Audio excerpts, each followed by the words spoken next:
శివయ్య ఏంటి స్వామి ఈ అద్భుతం. దాదాపు 30 సంవత్సరాలుగా పూజలు అందుకోకుండా మూసివేయబడ్డ శివాలయం మనం పెట్టిన ఒక్క వీడియోతో, ఒక్క పిలుపుతో ఎంతో మందిలో చైతన్యాన్ని పుట్టించి కదిలేలా చేసింది. ప్రతి ఒక్కరూ తమ చేతులను ఆయుధాలుగా మలుచుకొని నిర్జీవంగా మారిన ఆలయానికి జీవం పోశారు.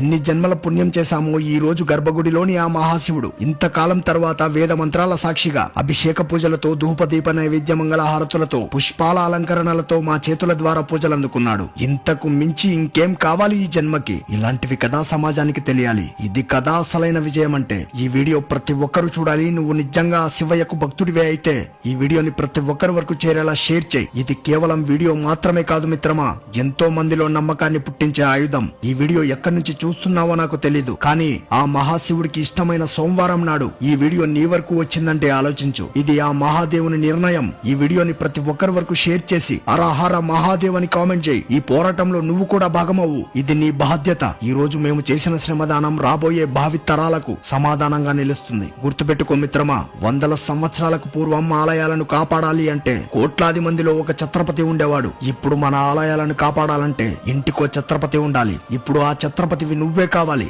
సమయం లేదు మిత్రమా, నీలో దాగి ఉన్న పోరాట యోధుని బయటికి తీ. మీ ఊరిలోని ఆలయాల కోసం ఈ పోరాటాన్ని మొదలుపెట్టు. ఒక్క మాట చెప్తా, గుర్తుపెట్టుకో, ధర్మం కోసం నిలబడి పోరాడిన వాడు ఓడిపోయినట్టు చరిత్రలోనే లేదు. ఈ గొప్ప కార్యక్రమంలో పోర్మావిలా గ్రామస్తులు మరియు గ్రామ సర్పంచ్ వారు, పోర్మావిలా లవర్స్ ఇన్స్టా పేజీ వారు అద్భుతంగా సహకరించారు. వీడియో చూసి స్పందించి వచ్చిన గుడిబడి బృందం మరియు నా ఫాలోవర్స్ ఇలా ప్రతి ఒక్కరూ అద్భుతమైన శ్రమదానం చేశారు. మరియు గ్రామ సర్పంచ్ గారు ఇక్కడ వచ్చిన వారికి భోజనాలు పెట్టించారు. ఇలా ప్రతి ఒక్కరి సహకారం వల్ల ఈ కార్యక్రమం ఊహకందని విధంగా విజయవంతమైంది. ఇకపై నా పోరాటం కొనసాగుతూనే ఉంటుంది.